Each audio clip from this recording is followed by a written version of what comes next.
ก็สบายดีทุกคนเนาะอยู่กับบาสุกเนาะบาสุกก็สิพามาหยามเบ็ดที่เก่าเนาะมาลุ้นในงวนสิหมานเนาะมาเบิ่งนำกัน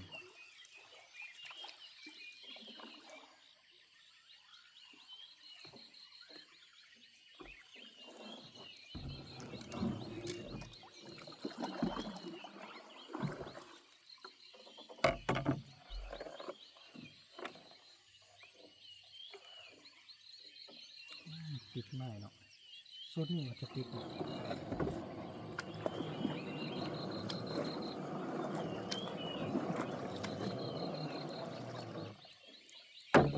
สุดนี่เราสามารถปีนขึ้นได้เนาะพอมันติดน้อยเดี๋ยวประมาณ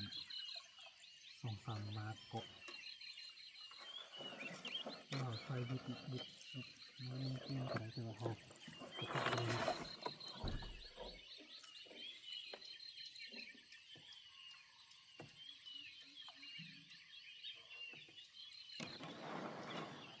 ตองมาตัวสายออกมาเรียกว่าเป็นสายออกมาเกือบประมาณ3 เมตร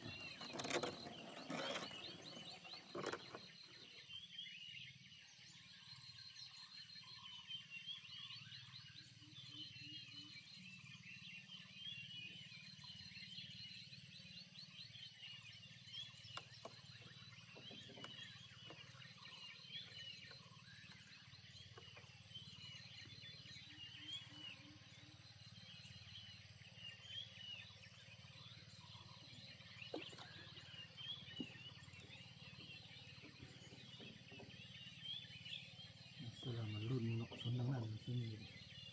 ชุดหลายเนาะซื้อชุดนึงราคาน้ำบกคุ้นมันนี่คือโบคือดีปานใดเนาะดุนเพื่อ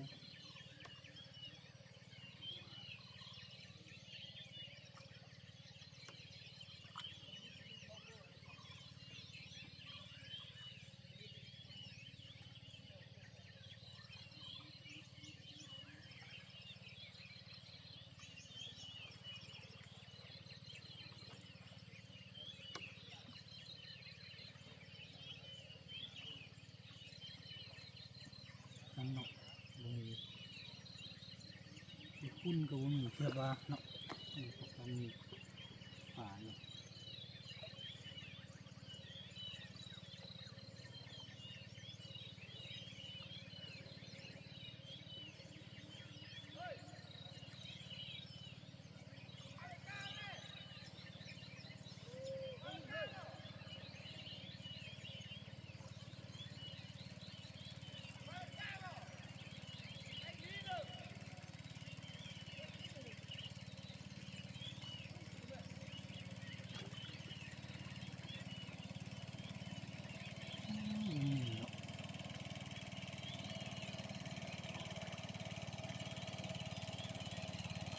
กบใหม่แล้ว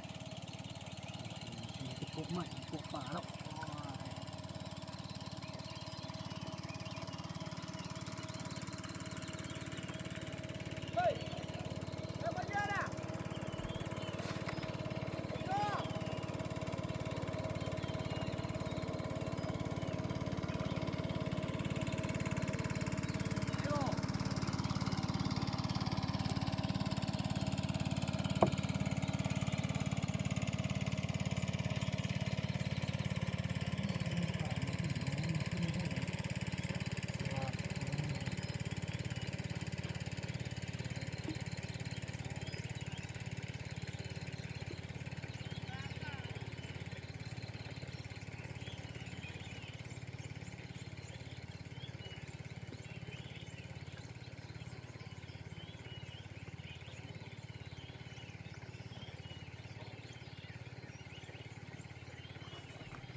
ถือว่าหินมันลุกเนาะ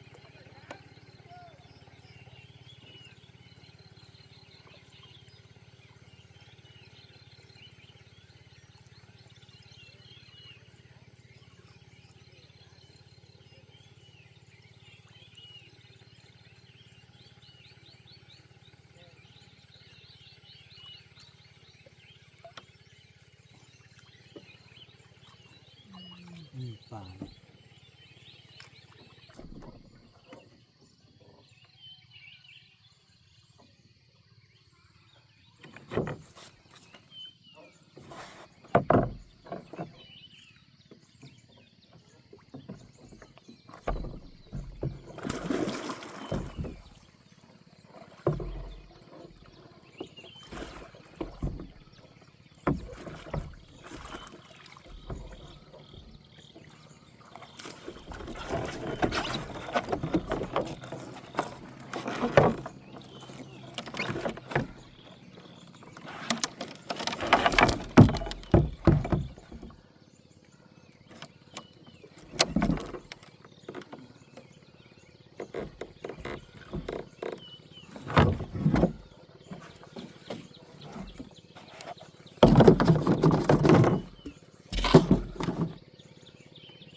หนังหมาเนาะ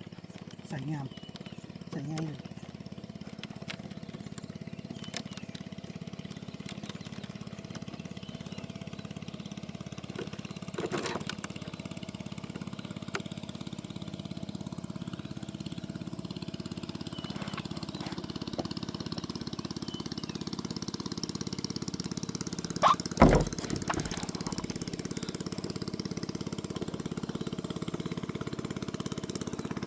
ดูกับนกโดนท้องนี่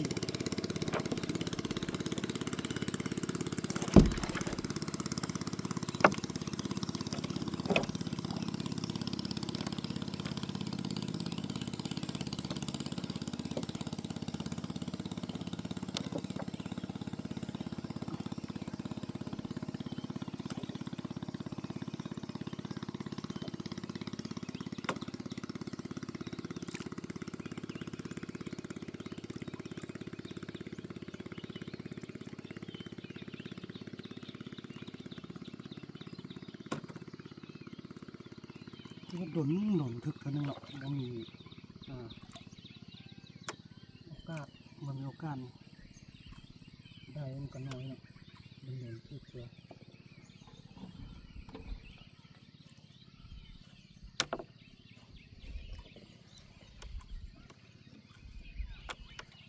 มาสิกูเลยเนาะสอน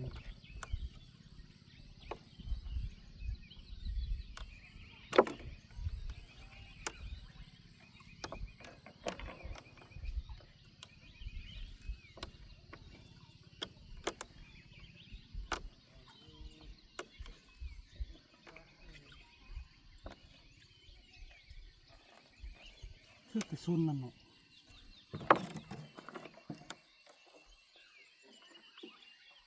เท่านี้มันมีเขาลุ่น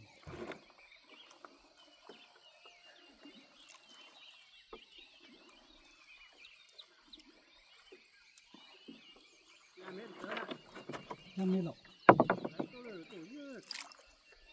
ตัวเลี้ยวนี่แหละ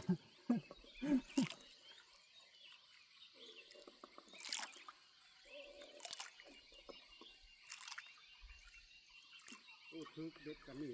มือเติบสงสัยมันตัวนี้รู้จักปั้นเนื้อเม็ดเดียว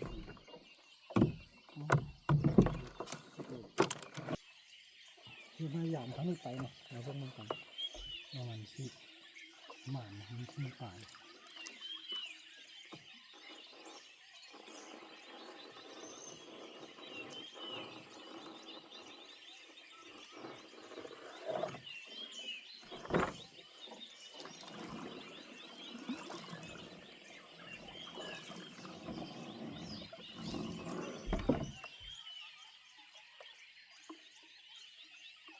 มันรุ่นเลยมันขี้หมาเนาะมัน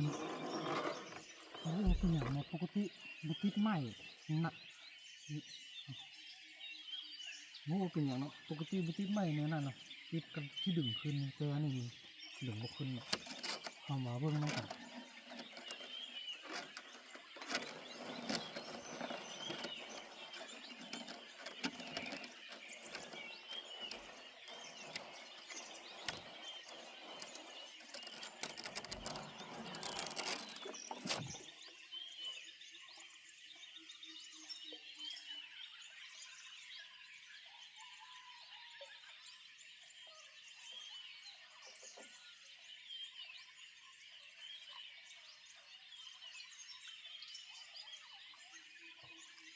เพิ่มกันเนาะ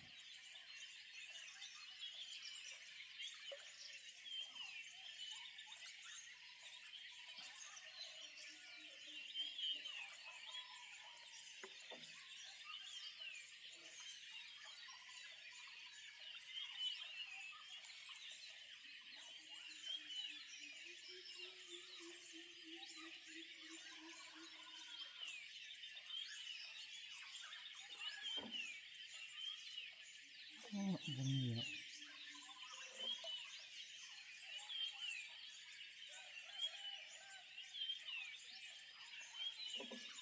ส่วนหลายเนาะตะกี้เนาะมาเคยแค่ในส่วนนั้นแท้กับที่ตัวแรกเครื่องกันเคยกับส่วนทางนั้นช่วงทางปีกใหม่เนาะคือบัวาเป็นอย่างมันนี่คือว่าเบิ่งบ่ขึ้น